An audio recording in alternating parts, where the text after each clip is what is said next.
Hello students, आज है lecture 10 और टॉपिक चल रहा है आपका रियल नंबर्स। क्लास स्टार्ट करने से पहले मैं आपको बताना चाहूँगी, यहाँ पर मैं आपको 10th क्लास का मैथ पढ़ा रही हूँ एनसीईआरटी सिलेबस पर बेस्ड। ये बिल्कुल फ्री बैच है और इसमें पूरा कोर्स कवर किया जाएगा। बैच आपका 1 नवंबर से स्टार्ट हो चुका है। तो चलिए अब अपने टॉपिक पे आते हैं। तो आज का हमारा टॉपिक है रेशनल और इर्रेशनल्स नंबर। यहाँ पर 10th क्लास में होता क्या है कि एग्ज़ाम में आपको क्वेश्चन दिए जाते हैं कि ये नंबर है आपका इर्रेशनल, इसे प्रूफ करिए। तो प्रूफ करने के लिए आपको पता होना चाहिए कि ये जो नंबर है ये आपका कैसा नंबर है। आपको डिफरेंस पता होना चाहिए कि रेशनल और इर्रेशनल नंबर में क्या डिफरेंस होता है। तो यहाँ पर सबसे पहले हम डिफरेंस देखेंगे, उसके बाद हम अपने न्यूमेरिकल्स पे आएंगे। तो देखिए, अगर हम बात करते हैं इन नंबर्स की, तो सबसे पहले तो जो हमारा रेशनल नंबर होता है उसे हम एक्सप्रेस कर सकते हैं एज P/Q।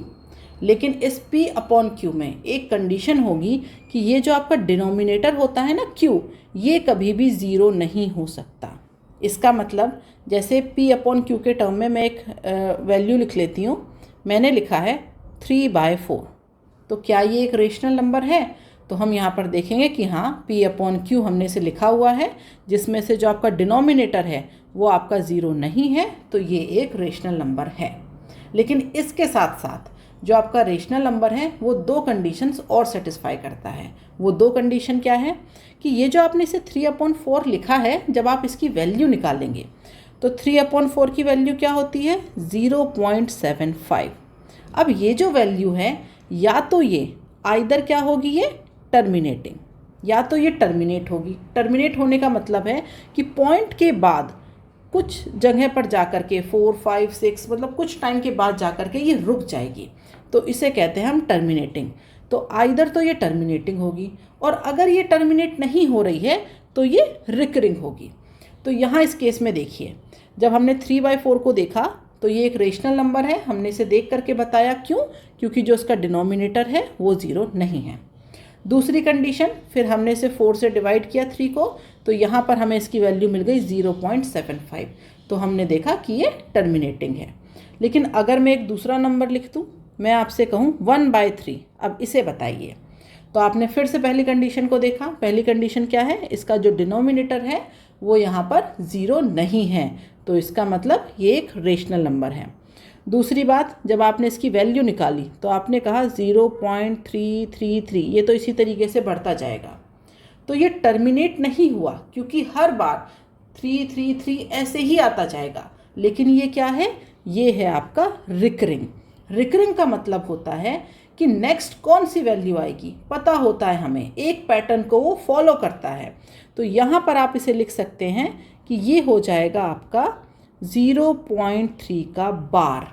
3 के ऊपर हमने बार लगा दिया, इसका मतलब है कि ये टर्म रिपीट हो रही है, और ये कितने भी पॉइंट के बाद रिपीट हो सकती है। जैसे अगर मैं ये वैल्यू लिखूँ, मैं लिख दूँ यहाँ पे 5.7342, 7342, 7342। ये देखिए, ये भी आपका कंटिन्यूसली बढ़ रहा है। लेकिन आप इसे कह सकते हैं कि ये हो गया आपका 5.7342। तो ये जो 7342 है, ये आपका क्या है? रिकरिंग। आपको पता है कि अब 2 है, 2 के बाद फिर से 7 आएगा, फिर 3 आएगा, फिर 4 आएगा, फिर 2 आएगा। कंटिन्यूसली ये प्रोसेस चलती रहेगी, तो ये आपका रिकरिंग है। तो ये आपका रेशनल नंबर के केस में हमेशा ट्रू होती हैं ये सारी चीज़ें। अब बात करते हैं इर्रेशनल नंबर्स की।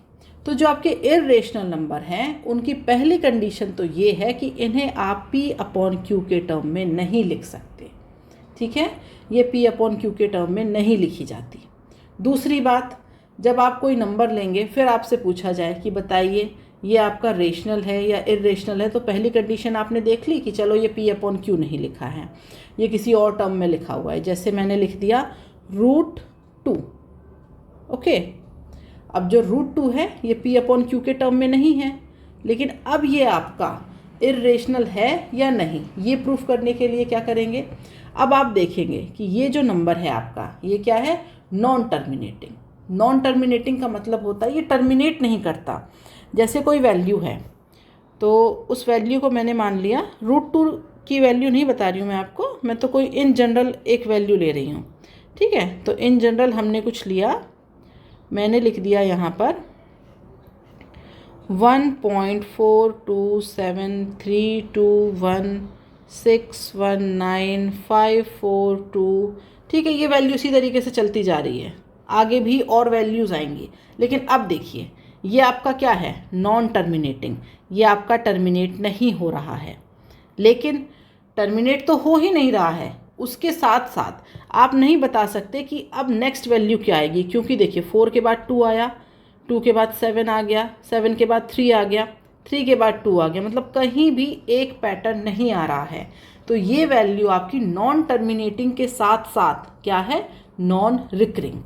यहाँ पर जब हम इंटीज़र की बात कर रहे थे, तो इंटीज़र के केस में जब हमने देखा था इंटीज़र का केस, तो उस केस में क्या हो रहा था कि ये आपका आइदर टर्मिनेटिंग और, मतलब या तो टर्मिनेट हो जाएगा या फिर वो रिकरिंग होगा। लेकिन इसके केस में क्या है, ये नॉन टर्मिनेटिंग होगा एंड नॉन रिकरिंग, ओके। ना तो ये टर्मिनेट होगा और ना ही ये अपनी वैल्यू को रिपीट करेगा।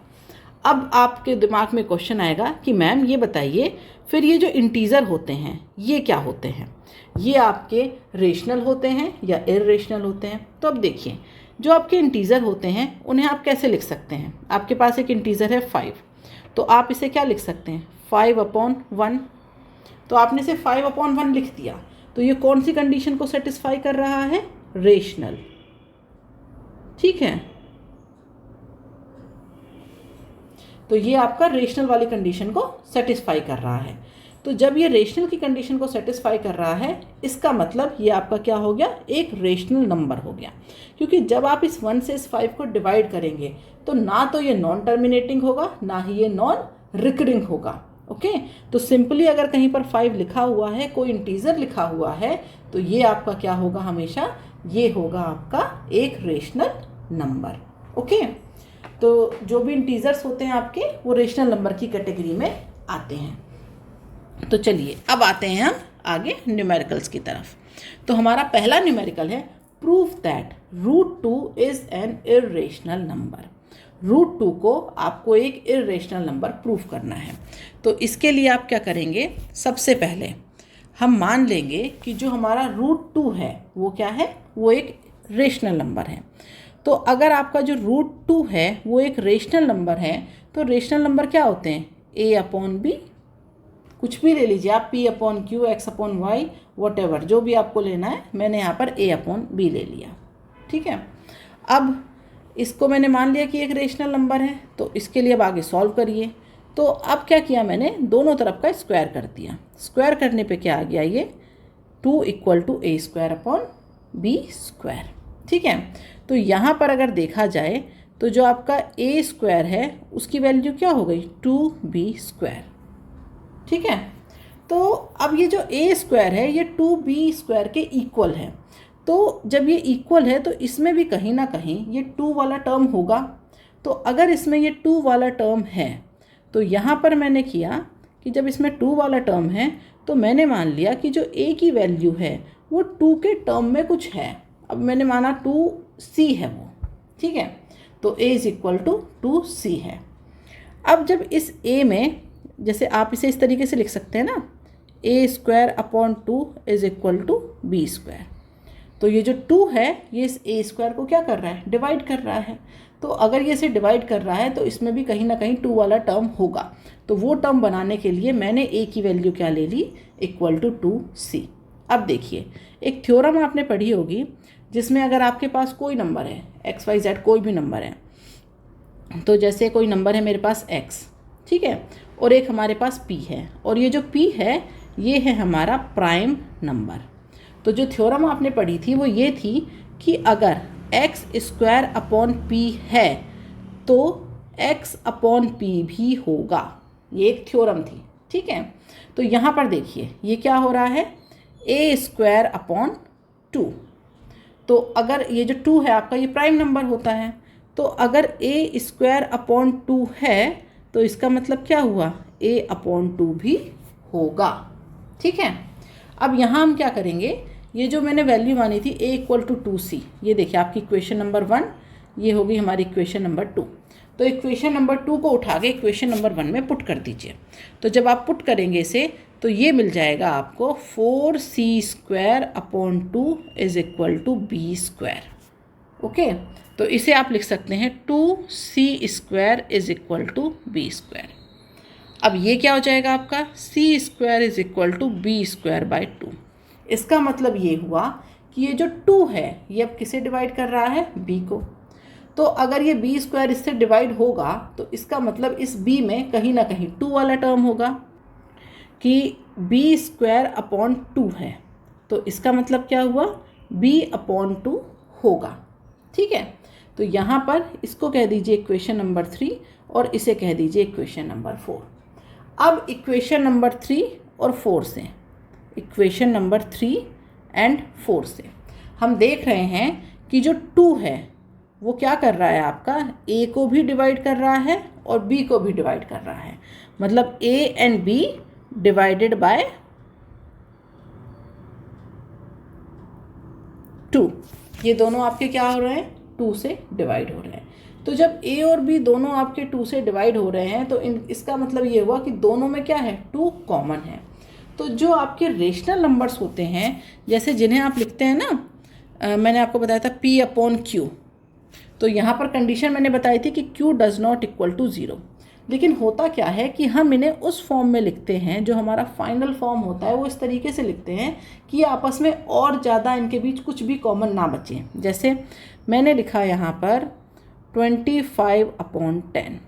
तो क्या इसे एक प्रॉपर रेशनल नंबर कहेंगे? नहीं, क्योंकि अभी भी इनके बीच क्या है, 2 कॉमन है।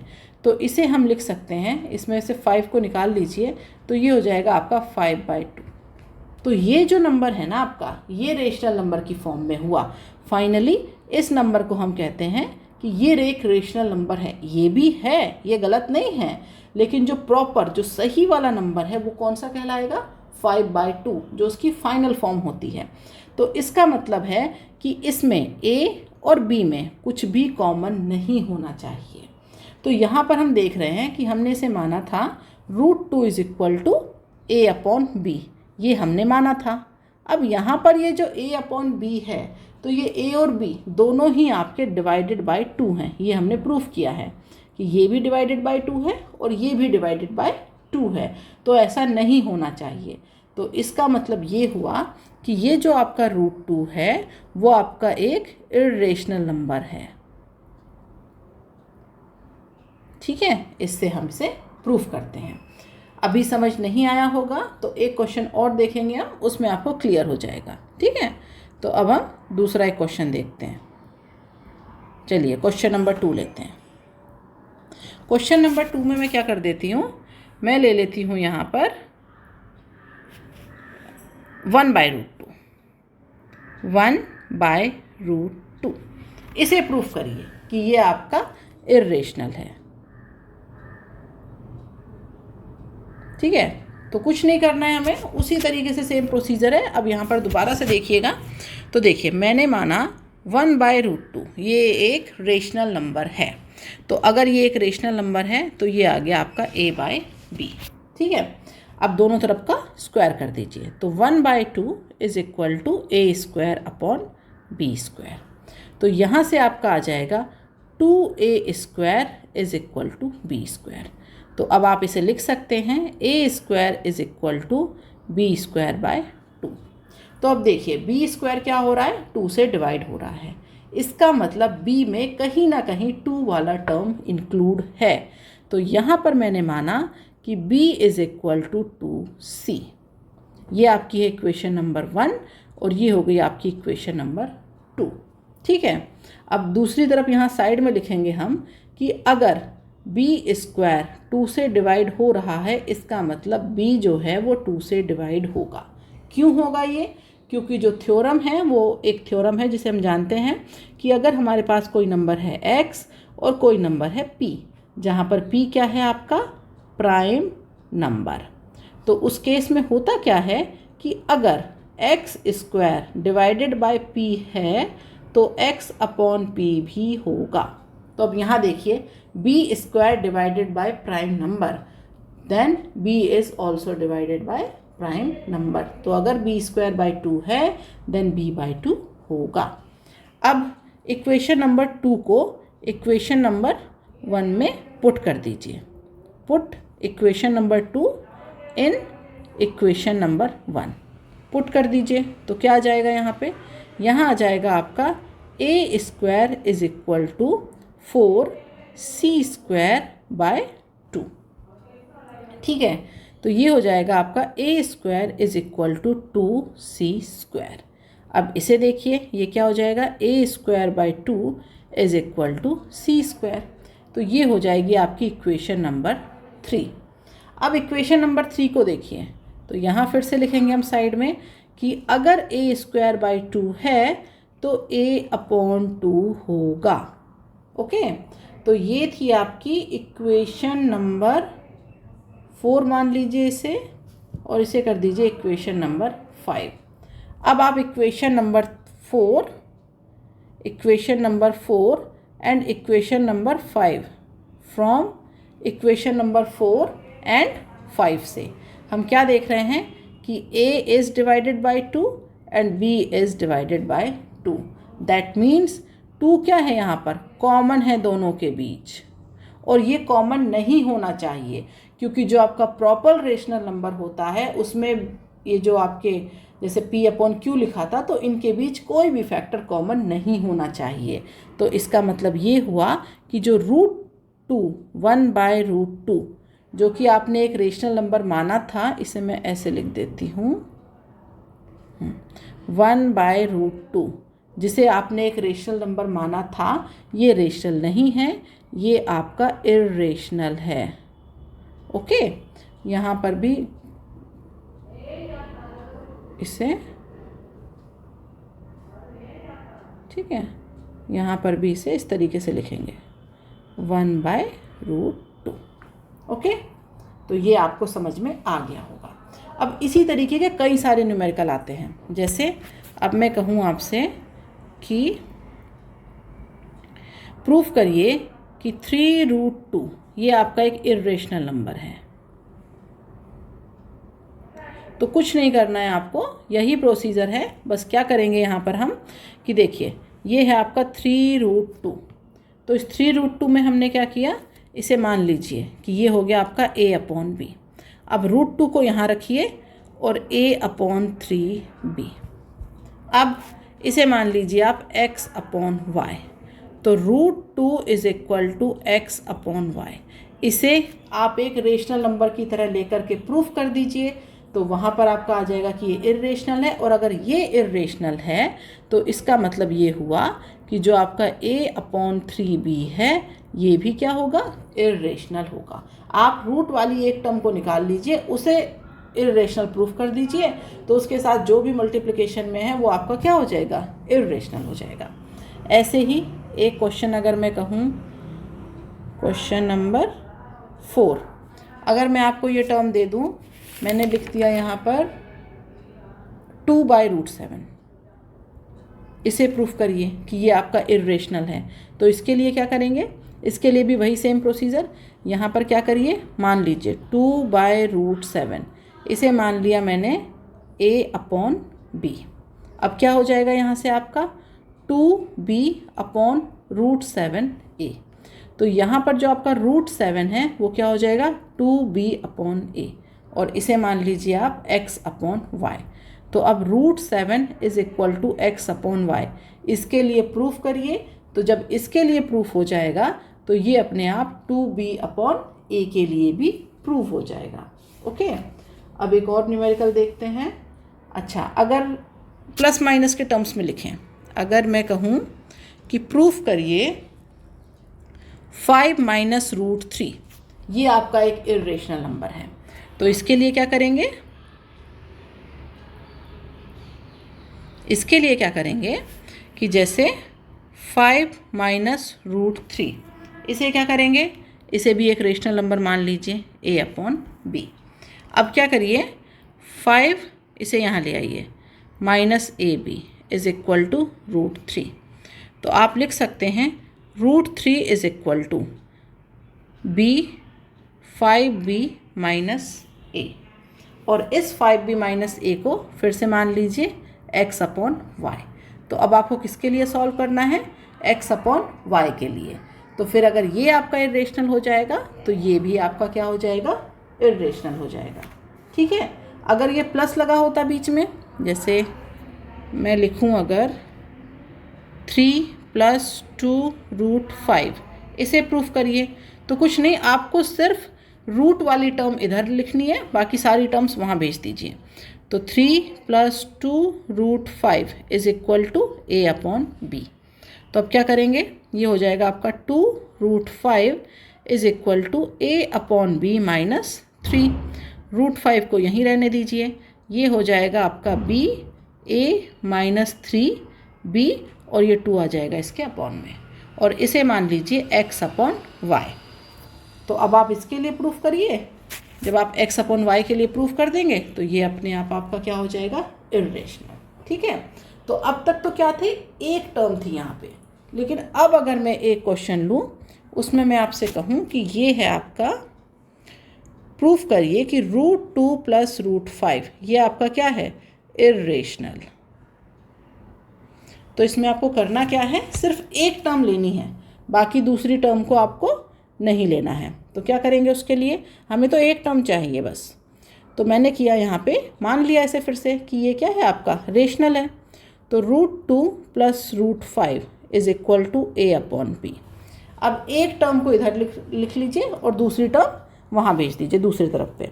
अब किसी भी एक टर्म को लिख लीजिए आप, आइदर √2 और √5 किसी को भी। तो जैसे मैंने √2 को ही लिख लिया, तो ये आ गया a अपॉन b माइनस √5। अब दोनों तरफ का कर दीजिए स्क्वायर, तो ये आ जाएगा 2, और ये आ जाएगा आपका a अपॉन b माइनस √5 का स्क्वायर। तो a माइनस b का स्क्वायर क्या होता है? ये a² plus b² minus 2ab। ठीक है, तो यहाँ पर देखिए ये आ जाएगा आपका 2 minus 5 is equal to a² upon b² minus 2√5 a upon b। तो ये आ जाएगा आपका -3। तो एक काम करिए, पहले √5 वाली टर्म यहाँ ले आइए। 2√5 a upon b is equal to a² upon b², यहाँ से मैंने 3 यहाँ भेज दिया। तो ये आ जाएगा आपका 2√5 a upon b is equal to a² plus 3b²। ठीक है, तो ये हो जाएगा आपका √5, इस b से ये कैंसिल, तो ये हो जाएगा a² plus 3b² upon 2a, और इस टर्म को क्या मान लेंगे आप? x upon y। फिर इसके लिए निकालिए कि ये आपका क्या है? इरेशनल। तो ये भी क्या आ जाएगा? इरेशनल। देखिए आपके पास यहाँ पर क्वेश्चन में 2 टर्म थी, √2 + √5। आप एक टर्म को इधर लिखिए LHS साइड, और एक टर्म को RHS साइड लेकर के जाइए। ठीक है, तो यहाँ पर फिर मैंने जब निकाला तो यहाँ से √5 आ गया। अगर आप √5 को इधर रखते, √2 को वहाँ भेजते, तो फिर ये आपको फाइनल आंसर √2 के टर्म में मिलता। तो कोई भी एक मिल जाए, उसके बाद आप इसे प्रूफ कर सकते हैं। तो आई होप ये आपको समझ में आ रहा होगा। ठीक है, अब कोई और न्यूमेरिकल देखते हैं हम इसके बाद। अच्छा चलिए, इसके बाद जो अब तक हमने किया वो भी आपको थ्योरम की टर्म में आ जाता है। जैसे क्वेश्चन नंबर कौन सा है अब? ये 8। इसमें आपको आएगा प्रूफ दैट। इसमें आपको वो डिजिट ना दे करके नंबर दे देता है कि proof that if p is a prime number then √p is an irrational number. ठीक है, अगर p आपका एक प्राइम नंबर है तो ये प्रूफ करिए कि जो √p है वो क्या है? वो एक इरेशनल नंबर है। तो उसके लिए क्या करेंगे? सेम जो अब तक हम करते आ रहे थे वही है। और पहले मैंने आपको न्यूमेरिकल इसीलिए बताया है कि न्यूमेरिकल में चीज़ें समझनी ज़्यादा आसान होती है। तो वो आपको समझ आ गया है, अब आप इसे आराम से कर सकते हैं। तो देखिए, जैसे वहाँ पर आपने √2 लिया था, यहाँ पर √p है, 2 की जगह p हो गया और कुछ नहीं है। तो देखिए, जो √p है मैंने माना कि एक रेशनल नंबर है, तो रेशनल नंबर है तो इसे लिख दिया मैंने a/b। अब दोनों तरफ का, उसके बाद हमने क्या किया था, स्क्वायर किया था। तो p = a²/b²। तो यहाँ पर जो आपका b² है वो क्या हो जाएगा, a²/p। ठीक है, तो इसका मतलब ये हुआ कि ये जो आपका a² है ये p से डिवाइड हो रहा है। तो अगर a²/p है तो a/p भी होगा, ये थ्योरम हमें पता है। तो इसका मतलब जो a की वैल्यू है वो हमें p के टर्म में लिखनी पड़ेगी कुछ। तो हमने मान लिया a = pc। ये है इक्वेशन नंबर 1 और ये है इक्वेशन नंबर, इसे 2 मान लीजिए, 2, और इसे ले लीजिए इक्वेशन नंबर 3। ठीक है, तो इक्वेशन नंबर 3 को put equation number 3 into equation number 1 put कर दीजिए वैल्यू। तो ये आ जाएगा आपका b² = p² c²/p। तो ये आ जाएगा आपका b² = pc²। तो यहाँ पर आ गया आपका c² = b²/p। तो अब देखिए, अगर b²/p है तो b/p भी होगा। ये हो गई आपकी इक्वेशन नंबर 4। अब आप देखिए equation number 2 and equation number 4। Equation number 2 में क्या लिखा हुआ है, a/p, और इक्वेशन नंबर 4 में क्या लिखा हुआ है, b/p। तो यहाँ हम लिखेंगे फ्रॉम इक्वेशन 2 एंड 4। जो आपका a/p हो रहा है ऐसे ही b/p हो रहा है। तो p क्या है, दोनों में क्या है, कॉमन फैक्टर। ठीक है, और ये कॉमन फैक्टर नहीं होना चाहिए। इसका मतलब क्या हुआ, जो आपका √p है वो क्या हो जाएगा, इरेशनल। ओके, तो अब ये आपको समझ में आया होगा। सेम प्रोसीजर है, यहाँ पर मैंने जैसे 2 लिया था वहाँ पर, फिर मैंने आपको एक √2 + √5 वाला भी एग्जाम्पल लिया है, 1/√2 लिया है। तो सेम प्रोसीजर है सब में। तो यहाँ पर जो आपका √p है उसे a/b मान लिया, फिर वही किया, स्क्वायर किया, फिर a²/p है तो a/p होगा। a की वैल्यू मान ली p × c, ये वैल्यू वापस कर दी इक्वेशन में। तो यहाँ पर आपका मिल गया b²/p, और अगर b²/p है तो b/p भी होगा। दैट मीन्स a जो है वो p से डिवाइड हो रहा है, b जो है वो भी p से डिवाइड हो रहा है, तो p एक कॉमन फैक्टर हो गया। और अगर p एक कॉमन फैक्टर हो गया तो इसका मतलब जो √p है वो आपका इरेशनल हो गया। ठीक है, तो ये तो केस था नॉर्मल वाला। अब जो दूसरा केस था, जैसे मैंने आपको सम में लिया था, जैसे क्वेश्चन नंबर 9। अब मैं आपसे कहूँ कि √p + √q ये आपके क्या हैं, इरेशनल। लेकिन ये कब है इरेशनल, जब आपका p एंड q दोनों ही क्या हैं, प्राइम। तो मैंने आपको एक न्यूमेरिकल लिया था ना, √2 + √5, तो वहाँ पर उसे क्या प्रूफ करना था, इरेशनल। तो सेम प्रोसीजर यहाँ पर लगानी है आपको। तो उस प्रोसीजर के लिए आपने क्या किया, वहाँ पर हमने क्या किया था, √p + √q, इसे हमने क्या मान लिया था, रेशनल नंबर। तो इसे मान लीजिए आप a/b। अब क्या करेंगे, एक नंबर को तो यहीं रहने देंगे, एक को वहाँ भेज देंगे। तो चलिए मैं एक काम करती हूँ, मैं इस बार इसे भेजती हूँ, सेकंड वाले को। तो ये आपका √q ये ऐसे ही रहा, ये हो जाएगा a/b - √p। अब क्या करेंगे, दोनों तरफ का स्क्वायर। तो ये आ जाएगा q और ये आ जाएगा a/b - √p का होल स्क्वायर।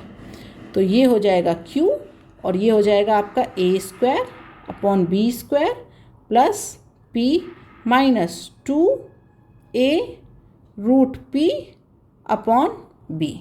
ओके, अब क्या करेंगे, जो आपका रूट वाली टर्म है उन्हें ले आइए लेफ्ट हैंड साइड। तो 2a root p upon b is equal to a square upon b square plus p minus q। तो root p is equal to b upon 2a। बहुत ज़्यादा सॉल्व करने की ज़रूरत नहीं है क्योंकि इस टर्म का कोई मतलब नहीं है। आप चाहें तो एलसीएम लीजिए यहाँ पर या मत लीजिए, कोई मतलब नहीं है इसका, क्योंकि प्लस p माइनस q। सिर्फ मतलब हमें किससे है? इस रूट p से। अब इस रूट p को मान लीजिए x अपॉन y, तो इसके लिए प्रूफ करना होता है। ठीक है, इस वाली टर्म से हमें कोई मतलब नहीं होता है, तो इसे सॉल्व करने की ज़रूरत नहीं है। तो अब आगे क्या लेकर के चलेंगे? Root p is equal to